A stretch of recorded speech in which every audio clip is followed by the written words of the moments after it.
right, so we're looking at 2025 and beyond, the trends that we will cover for AI, cloud, and emerging tech. The developer landscape is shifting faster than ever. AI agents are moving from buzzword to reality. Cloud deployment has become universal. Along with that, security threats are multiplying alongside AI's expanding attack surface. At SlashData, we don't just track these changes, we decode what they actually mean for the companies building developer tools and platforms.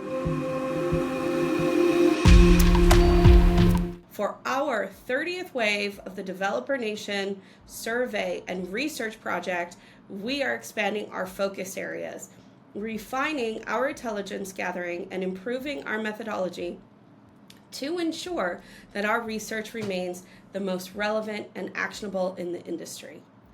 In this video, I will walk you through what the main research focus for the 30th wave will be.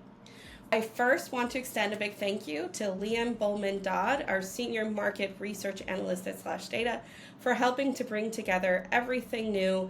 And for the more detailed overview, you can check out our blog and learn more about it there. Well, we always make some adjustments into our surveys and our research. However, right now we want to highlight it to you. Our goal is to balance continued long-term trend data capturing into new areas as they emerge, so we can provide the best intelligence to our customers and throughout the industry. The tech industry has changed a great deal and a lot, and mostly in the last few years. And as such, we need to make sure that our data and intelligence keep ahead of this. So let's talk AI agents. A buzzword, or are developers really using them? Are there any safety concerns? Well, we help our customers to understand the full picture that isn't coming just from the vendors selling these agents or from the academic research that's discussing capabilities and limitations. When we hear from C-suite and executives only, this doesn't accurately reflect the ground floor experience of the developers working with them. So as you may have experienced yourselves, the C-suite is very bullish for fast AI integration. Our approach has been understand what AI deployment looks like from the ground and further amplify our research when there is a sense of scale and familiarity with all the AI agents and agentic architectures.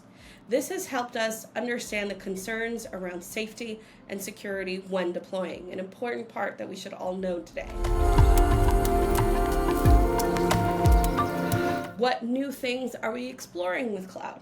Cloud, although popular, but we are moving from more granular questions to back-end specialists to those using cloud in their development overall. So it's much more horizontal or across the board.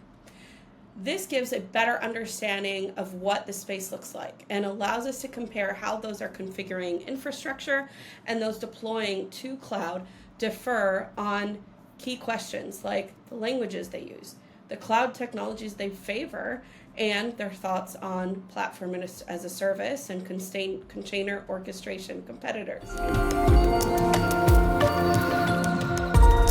So about our developer program benchmarking as well, we are running some changes with that study as well. You're familiar, the developer program benchmarking is looking at the top 20 or so developer programs globally and trying to understand things like usage, engagement, and satisfaction of these services and the features within. So what we've done, we're including the silicon vendors and game companies for annual updates, so we're viewing those annually, alongside major tech companies, which we track every 6 months in every wave. We have added integrated AI assistants and tools as features developers can indicate as important to them. They are telling us as well how vendors are doing with this as a feature. So they are benchmarking this feature as well as all the others that we're tracking in the study. Our deep dive this round will be around vendor supplied sample code. This has been a feature developers have actually expressed dissatisfaction with. And in this wave, we're finding that the most important features of good sample code are their current challenges or frustrations and how they use sample code. But that's not all. We are exploring a lot of other areas. In this wave, you will also see asking developers about FinOps practices. We're diving into the current state of DevSecOps to find out how developers' interests and concerns around security are reflected in their practices. We're doing more AI topics, including what developers consider the biggest barriers to introducing Gen AI to their applications and deploying AI ML on the edge. We're now digging into the onboarding experiences in IoT to complement the research, as this is an area that has been promising expanded potential. Now, in November, we will be introducing the state of game development, a report that will be supplemented by a breakdown of technical and creative tasks and their thoughts on the impact of AI, again, in their industry. A new AR/VR landscape report, right? So what's the new look of AR/VR? Updating the intelligence on these developers and looking at the future of this industry will be on our pipeline as well. And lastly, we'll be looking at what developers are doing with blockchain in 2025. We also have several client-exclusive custom questions that we are working with to get some of the highest quality research and insights on the ground truth and that ground truth experience of thousands of developers. Now, this is a customized service. We don't talk about it, but of course, if you'd like to learn more about opportunities to add your questions, do let us know. We will continue to make a large number of changes and updates throughout our survey to ensure that we are up to date with contemporary developments and that our intelligence is something that our clients in the wider industry can rely on. So stay tuned and do ask us if you do need more information on what we're asking all these developers globally. That's all for now. You can explore more details again in our blog and expect the first data in August, with our reports and analysis that will be following throughout the Q3 and Q4.